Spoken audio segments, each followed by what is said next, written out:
Hello student, मैं नीरज कुमार स्वागत करता हूँ आपका यज्ञ विद्या में। आज मैं आपके लिए जनरल साइंस लेके आया हूँ।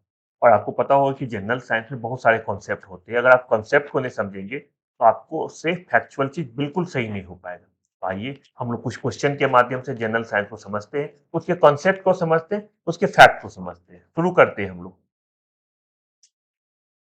पहला प्रश्न है, किसी व्यक्ति के शरीर का समान ताप कितना होता है? किसी व्यक्ति के शरीर का समान ताप कितना होता है?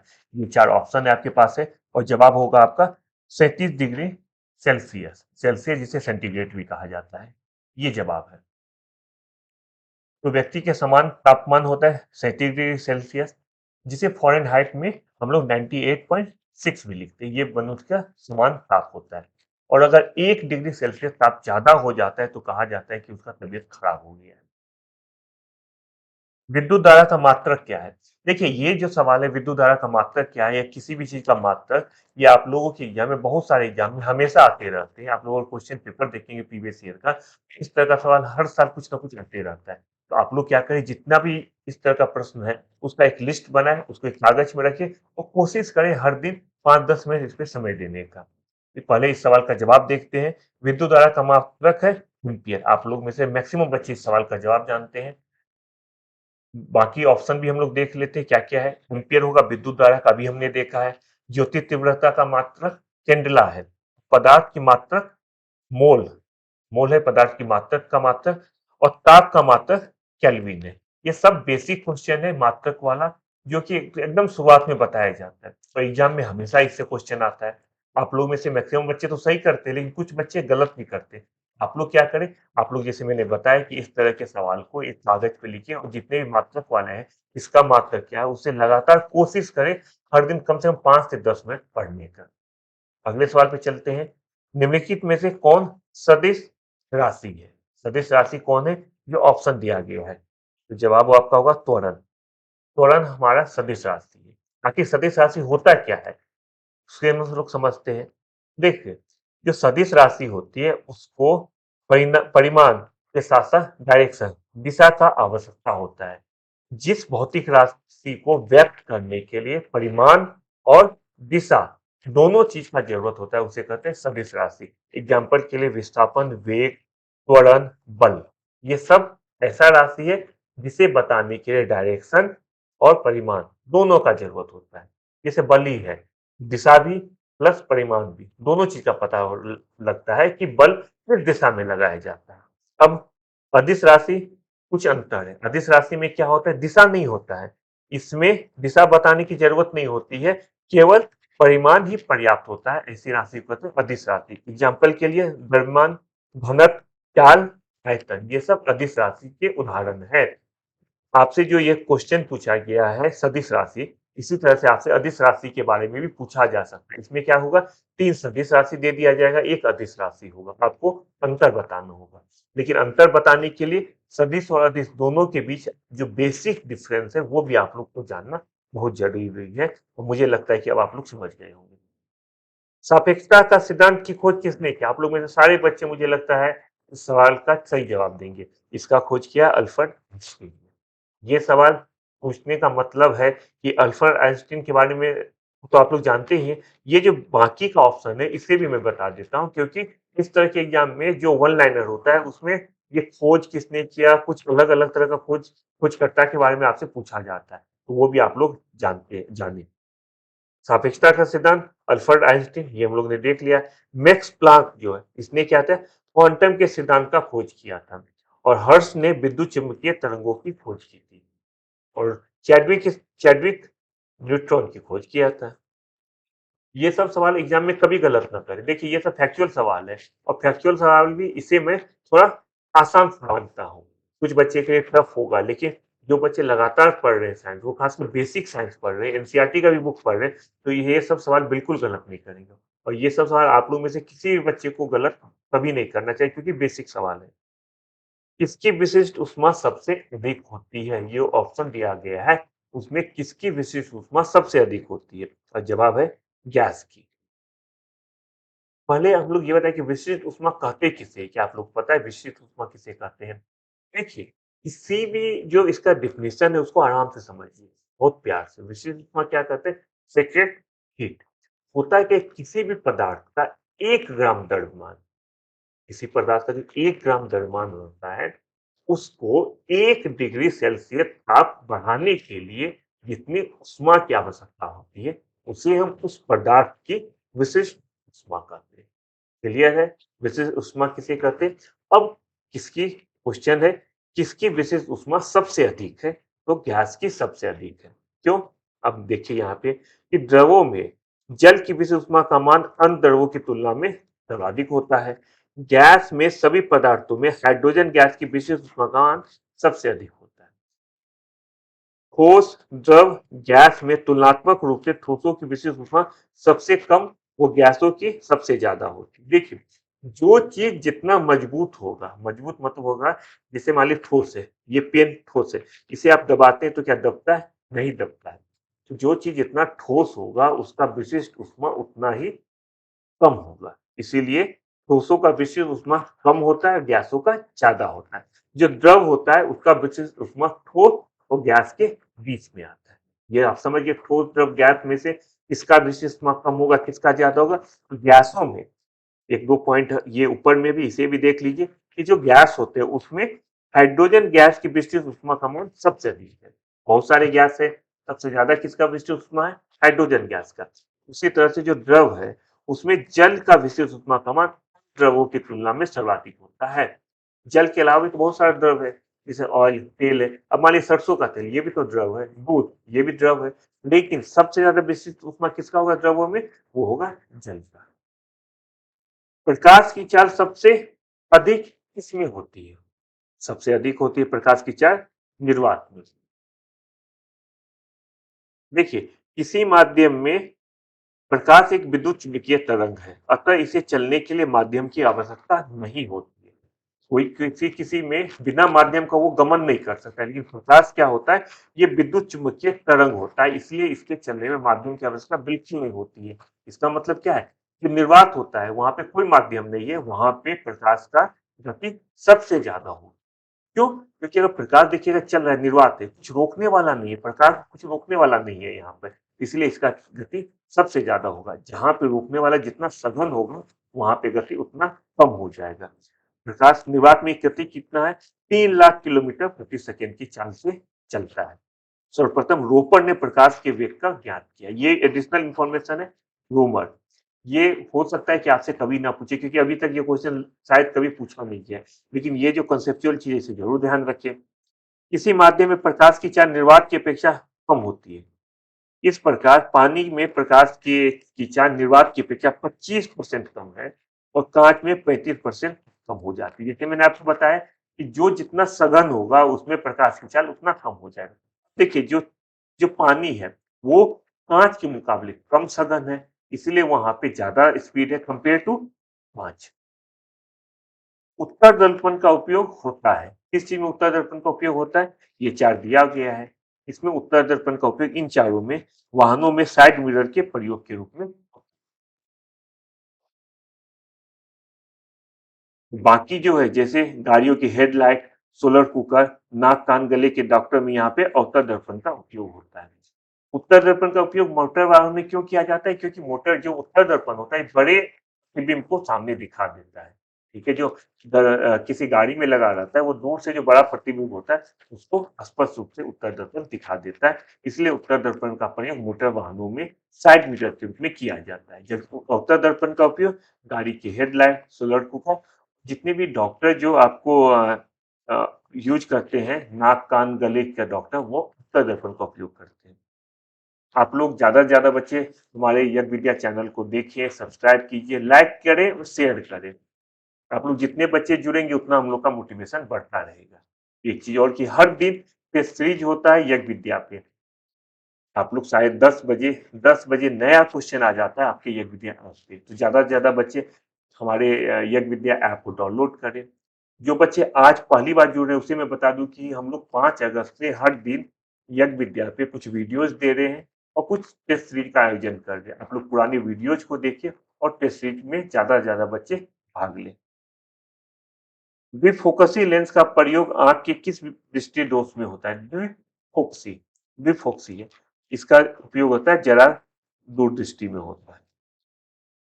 देखिए जो निकट दृष्टि दोष होता है उसमें अवतर दर्पण का प्रयोग होता है। निकट दृष्टि में अवतर और दूर दृष्टि में उत्तल लेंस का प्रयोग होता है। ये एक बार मैंने मुझे याद है कि जब साइंस का पहला या दूसरा सेशन हुआ था वहां पे भी बताया था कि इसको याद करने का तरीका क्या है। ट्रिक है अवनी। अवनी मतलब निकट दृष्टि अवनी। अवनी अवनी में निकट दृष्टि, निकट दृष्टि में अवतर दर्पण का यूज होता है और दूर दृष्टि का यूज होता है उत्तल लेंस प्रयोग किया जाता है दूर दृष्टि में। और जरा दूरदृष्टिता में दोनों लेंस उत्तर से अवतर का प्रयोग होता है। यह खासकर बूढ़े लोगों के चश्मे में प्रयोग होता है। एक बात और, निकट दृष्टि का मतलब क्या होता है ये मुझे बताएं। आप लोग जानते हैं निकट दृष्टि का क्या मतलब होता है? निकट दृष्टि का मतलब क्या होता है? निकट का चीज दिखने में दिक्कत हो कि दूर का चीज देखने में। देखिए निकट दृष्टि का मतलब होता है निकट का चीज हम लोग बिल्कुल सही देख रहे हैं, दूर का चीज देखने में दिक्कत हो रहा है। ठीक उसका उल्टा दूरदृष्टि का मतलब होता है, दूरदृष्टि दोष का मतलब कि दूर का चीज हम लोग बिल्कुल सही देख रहे हैं, नजदीक का चीज देखने में दिक्कत होता है। अब दोबारा से हम लोग जरा दूरदर्शिता पे देखेंगे, ये दोष जो है ज्यादातर बूढ़े लोगों में होता है। तो यहाँ पे उत्तर अवतर दोनों लेंस का प्रयोग किया जाता है। इसका शुद्धिकरण भाप आसवन विधि द्वारा किया जाता है। कुछ यहाँ पे आपको एलिमेंट दिया गया है, इसमें से किसका शुद्धिकरण भाप आसवन विधि द्वारा होता है? जवाब आपका है मेथिल अल्कोहल। मेथिल अल्कोहल का उपयोग जो है उसका शुद्धिकरण भाप आसवन विधि के द्वारा होता है। देखिए भाप आसवन विधि होता क्या है? जो भाप आसवन विधि द्वारा होता है उन पदार्थों का शुद्धिकरण किया जाता है जो जल में अविलय होता है, मतलब जल में घुलता नहीं है, साथ ही साथ गर्म करने पर वाष्पशील हो जाते हैं, वाष्प बन जाता है और अपने क्वथनांक पर अपघटित हो जाते हैं, जैसे मेथिल अल्कोहल, एसीटोन। भाप आसवन विधि द्वारा मेथिल अल्कोहल का शुद्धिकरण होता है। जबकि केरोसिन, डीजल, पेट्रोल इन लोग का शुद्धिकरण होता है प्रवाजी आसवन विधि के द्वारा। ध्यान रखिए इसे आप लोग। जब चांदी को हवा में खुला छोड़ दिया जाता है तो वो संक्षारित होकर काला हो जाता है। ये किसके कारण होता है? आप लोग हमेशा देखते होंगे कि जो चांदी जब बाहर में रहता है तो वो काला हो जाता है। खासकर देखते होंगे पायल में भी कालापन होने लगता है जब यूज होता है, मतलब बाहर होता है, हवा के संपर्क में होता है। इसका कारण क्या है? इसका कारण होता है हाइड्रोजन सल्फाइड। किस तरह से होता है? देखिए चांदी जब हवा में खुला छोड़ दिया जाता है वो संक्षारित होकर काला पड़ जाता है, क्योंकि चांदी एक बहुत ही कम क्रियाशील धातु है। होता है यह हवा में उपस्थित ऑक्सीजन से संयोग नहीं करता है, ये क्रियाशील ज्यादा नहीं है, इसलिए ऑक्सीजन से कोई भी रिएक्शन नहीं करता है। लेकिन हवा में कुछ मात्रा में सल्फर के यौगिक रहते हैं, जैसे हाइड्रोजन सल्फाइड, जिस कारण जब ये सल्फर के यौगिक से अभिक्रिया करता है तो सिल्वर सल्फाइड बना देती है और इससे इसका परत चांदी की खुली सतह में जम जाती है और यह काला पड़ जाता है। ठीक है। ब्लीचिंग पाउडर का सूत्र क्या है? ब्लीचिंग पाउडर आप लोग में से बहुत सारे घरों में देखते होंगे ब्लीचिंग पाउडर का यूज होता है। इसका फॉर्मूला क्या है? इसका फॉर्मूला है CaOCl2। इसे बस फैक्चुअल इसे याद कीजिए, क्यों कैसे इसे समझने का बिल्कुल जरूरत नहीं। ब्लीचिंग पाउडर का सूत्र क्या है? CaOCl2। बाकी ये तीनों का सूत्र हम लोग देख लेते हैं कि MgOH2 ये किसका है? मैग्नीशियम हाइड्रोक्साइड का सूत्र है। KOH पोटेशियम हाइड्रोक्साइड का सूत्र है। MgO मैग्नीशियम ऑक्साइड का रासायनिक सूत्र है। मानव मूत्र में मानव मूत्र का पीएच मान क्या होता है? पीएच मान मानव मूत्र का यूरिन का क्या होता है? जवाब है आपका 6। देखिए एक चीज तो आप लोग जानते हैं कि अम्लीय क्षारीय किसे कहते हैं, पीएच किस तरह से उसका निर्धारण करता है। तो जब पीएच का मान 7 से कम होता है तो अम्लीय होता है। ध्यान दीजिए पीएच का अनुमान, तो जब किसी विलयन में पीएच का मान 7 से कम हो, 7 हो गया न्यूट्रल, 7 से कम होगा अम्लीय, 7 से अधिक होगा क्षारीय और 7 जैसे मैंने बताया उदासीन, जिसको न्यूट्रल कहा जाता है। कम अम्लीय, ज्यादा क्षारीय, 7 उदासीन। तो मानव यूरिन यूरिन जो उसका पीएच 6 होता है, इसीलिए ये अम्लीय होता है। 7 से कम अम्लीय, ये 6 इसलिए अम्लीय है। दूध का पीएच 6.5, सिरका का 4, शराब का 3.5 होता है। यह सभी अम्लीय विलयन है। आप लोग इसे जरूर ध्यान से देखिए। आप लोग अगर प्रीवियस ईयर क्वेश्चन देखेंगे तो हमेशा पाएंगे कि इस तरह का क्वेश्चन कौन अम्लीय है कौन क्षारीय है ये जरूर आता है। और अम्लीय क्षारीय का निर्धारण कैसे करते? इसका निर्धारण पीएच के आधार पर किया जाता है। अगर पीएच का मान 7 से कम होगा अम्लीय होगा, पीएच का मान अगर 7 से ज्यादा होगा तो क्षारीय होगा। पीएच का मान अगर 7 रहता है तो ये क्या होगा? न्यूट्रल, जिसे हम लोग उदासीन कहते हैं। इसका उपयोग विस्फोटक के रूप में होता है। कुछ केमिकल का नाम दिया गया है, आपको बताना है कि किसका यूज़ जो है विस्फोटक के रूप में किया जाता है।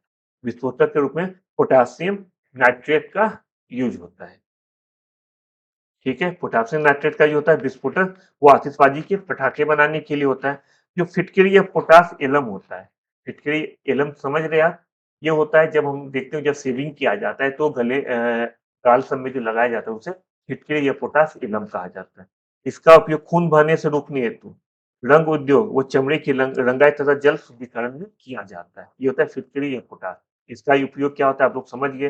रोजमर्रा के जीवन में उपयोग इसका उपयोग होता है। जो कॉपर सल्फेट होता है, इसका यूज़ होता है धातु के निष्कर्षण में, कीटाणुनाशक के रूप में और रंगाई व छपाई में के काम में आता है कॉपर सल्फेट। और अमोनियम क्लोराइड का उपयोग होता है अमोनिया या उर्वरक के निर्माण में, कपड़ों की रंगाई करने में तथा बर्तनों पर कलई करने तथा टाका लगाने में उपयोग होता है अमोनियम क्लोराइड का। आगे, विद्युत का सबसे सुचालक धातु कौन है? कौन विद्युत का सबसे सुचालक धातु है? जो ऑप्शन है आपका जवाब होगा चांदी। चांदी विद्युत का सबसे सुचालक धातु है। सीसा सबसे कम सुचालक है। सबसे कम सुचालक का मतलब क्या हो गया? सबसे ज्यादा चालक। ठीक है? किस तत्व का उपयोग दियासलाई उद्योग में किया जाता है? देखिए बहुत सारा सवाल इस तरह का आता है। किसका यूज किसमें होता है? ये जो दिया गया आपको चार ऑप्शन है, इस ये घूम फिर के आते रहता है। दियासलाई में किसका यूज होता है? दियासलाई में लाल फास्फोरस का यूज होता है। बाकी तीन का यूज किस किस में होता है वो भी हम लोग देख लेते हैं। जो सफेद फास्फोरस होता है, ये पीला फास्फोरस।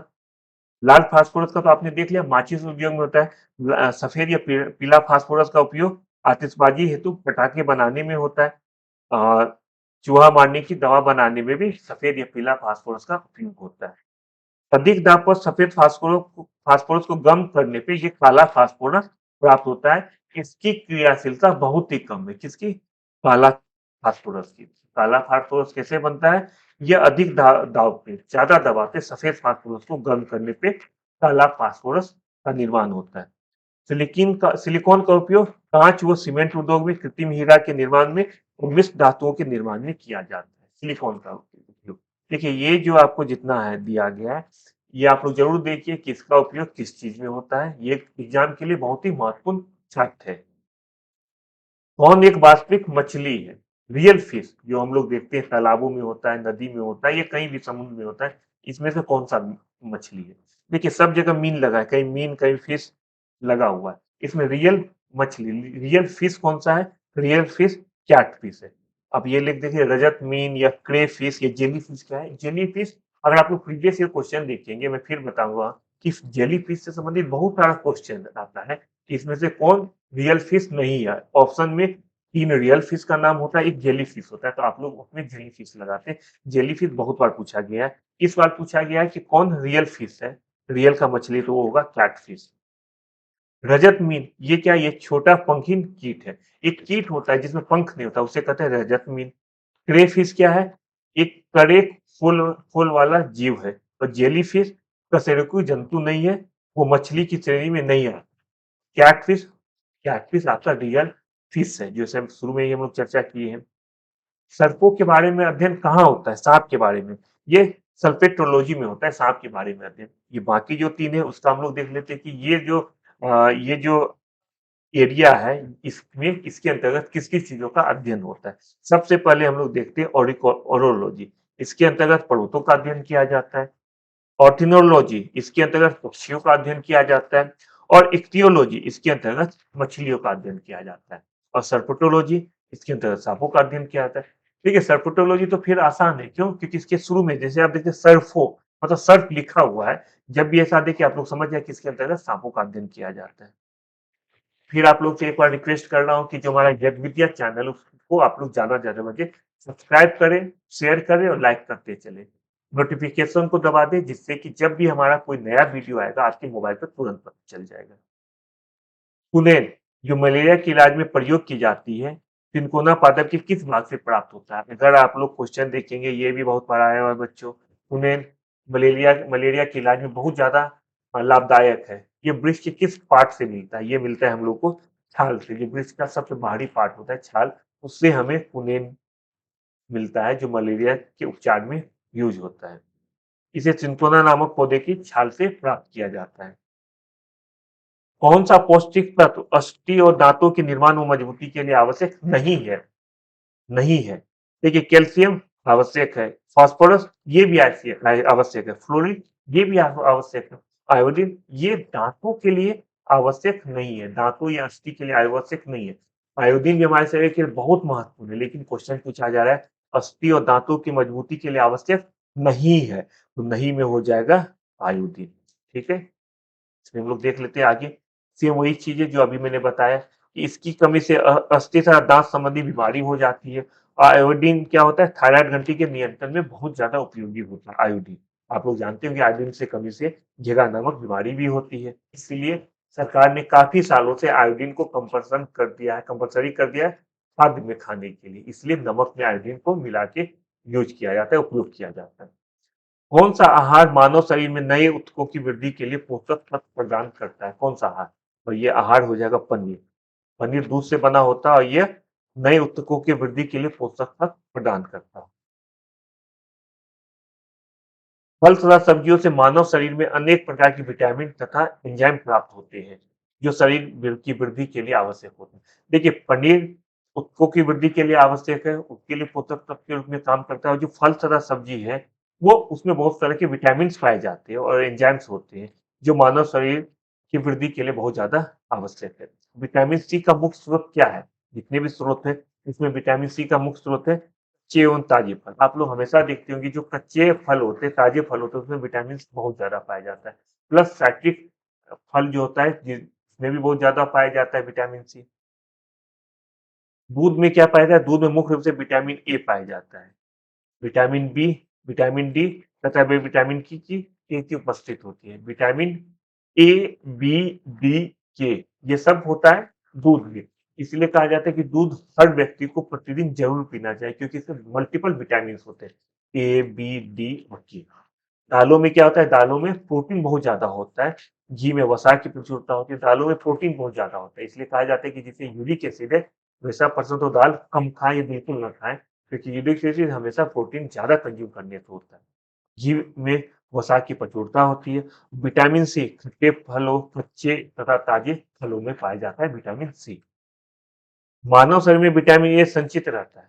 कहाँ पे संचित रहता है? मानव शरीर में यकृत में संचित रहता है। आसान सवाल है। मानव शरीर में यकृत में विटामिन ए की काफी मात्रा संचित होती है।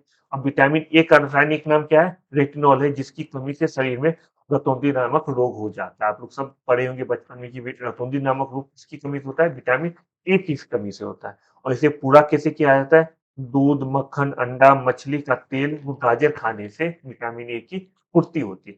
खासकर गाजर तो आप लोग में से सारे बच्चे को याद होगा कि गाजर खाने से, जब भी बचपन में हम लोग गाजर नहीं खाते थे, हमारे पेरेंट्स कहते कि गाजर खाओगे तो आंख मजबूत होगा। क्यों कहते थे? क्योंकि गाजर में विटामिन ए होता है। विटामिन ए किसके लिए जरूरी होता है? विटामिन ए होने से रतौंधी नामक बीमारी नहीं होती है। रक्त में ऑक्सीजन की सांद्रता में कमी होती है तो श्वास की गति, जब ऑक्सीजन की सांद्रता में कमी होगी तब श्वास की गति क्या होगी? बढ़ेगी, घटेगी या स्थिर रहेगी? क्या होगी? ये बढ़ जाती है। वही लिखा है रक्त में ऑक्सीजन की सांद्रता में कमी होने से श्वास की गति क्रमशः बढ़ जाती है, बढ़ोतरी होती है। समुद्री सतह में जो जो ऊपर चलते जाते हैं वायुमंडल की वायु का संयोजन अर्थात इसमें विभिन्न गैसों का प्रतिशत मात्रा वही रहती है, किंतु वायु का घनत्व कम हो जाता है। अतः पहाड़ों पर शरीर में ऑक्सीजन की कमी के कारण हमारी सांस फूलती जाती है, अर्थात श्वास दर बढ़ोतरी होती रहती है। अब देखिए ऑक्सीजन की कमी कुछ समझने का चीज कि ऑक्सीजन की कमी होने से होता क्या है। अगर हमारे पास ऑक्सीजन की कमी है तब हम लोग क्या करेंगे? हम लोग तेजी तेजी चाहेंगे हवा लें। पहाड़ में क्या होता है? पहाड़ में जब हम लोग जाते हैं तो ऑक्सीजन कम पाया जाता है। ऑक्सीजन कम आने से क्या होता है? हम लोग तेजी तेजी सांस लेते हैं। जब तेजी तेजी सांस लेते हैं तो श्वास दर बढ़ जाती है, ये एक कारण है। हृदय में कितने कक्ष होते हैं? हृदय में 4 कक्ष होते हैं। ये आप लोग में से सारे बच्चे जानते होंगे कि हृदय में 4 कक्ष में विभाजित होता है। 2 ऊपरी कक्षों को दायां तथा बायां 2 ऊपरी कक्षों को दायां तथा बायां अलिंद, जबकि 2 निचली कक्षों को दायां एवं बायां निलय कहा जाता है। ऊपर वाले को अलिंद, नीचे वाले को निलय। ऊपर वाले जो अलिंद होते हैं एक होता है दायां अलिंद, एक होता है बायां अलिंद। जो नीचे वाले जिसे निलय कहा जाता है उसमें भी 2 होते हैं, एक दायां निलय, एक बायां निलय। टोटल 4 कक्ष पाए जाते हैं। मानव का औसत रक्तचाप होता है। देखिए, ये मैं बहुत पहले बोला कि इस आसान क्वेश्चन को गलत करने का मतलब है आप लोग क्राइम कर रहे हैं। ये बिल्कुल उसी कैटेगरी में होता है। अगर आपसे रक्तचाप पूछा जाए मानव का, तो ये आप लोगों में से हर बच्चे को आना चाहिए कि 120/80 होता है, ठीक है? 120/80 होता है। ये कुछ एक्सप्लेनेशन दिया गया, इसे आप लोग ज़रूर देखिए। देखिए, अभी तक जो आज हम लोग ने जनरल साइंस देखा है, इसमें एक्सप्लेनेशन सब काफ़ी छोटा दिया गया है। लेकिन एग्ज़ाम के लिए आप लोग में से सारे बच्चे इसे बिल्कुल ध्यान से पढ़ें, क्योंकि हर एक्सप्लेनेशन में बहुत सारे कांसेप्ट, बहुत सारे फैक्ट छिपा हुआ है। ये कहने के लिए 25 क्वेश्चन है, लेकिन अगर आप लोग इसे देखेंगे, तो कम से कम 60-70 फैक्ट इसमें है। इसीलिए ये 25 क्वेश्चन आपको 60-70 क्वेश्चन का तैयारी कराता है। आप लोग पीछे का वीडियो भी बीच-बीच में देखते रहें। जो वीडियो आपको लग रहा है, जो सेगमेंट आपको लग रहा है कि कमज़ोर है, उसका पुराना वीडियो आप लोग ज़रूर देखिए। सारा वीडियो यूट्यूब पे पड़ा है, यज्ञ विद्या यूट्यूब चैनल पे पड़ा हुआ है। आप लोग तैयारी करते रहे, अपना बहुत अच्छे से ख्याल रखें। अपना कमेंट बताएँ, आप लोग क्या चाहते हैं, क्या नहीं चाहते? क्या आप लोग का डिमांड है? आप लोग को क्या-क्या चीज़ चाहिए एग्ज़ाम के लिए? हाँ, यज्ञ विद्या का पूरा प्रयास रहेगा आपकी माँग को पूरा करने के लिए। माँग मतलब वाजिब। आप लोग अपना बहुत अच्छे से ख्याल रखिए। नई वीडियो के साथ बहुत ही जल्दी हम लोग मिलते हैं। तब तक बाय-बाय।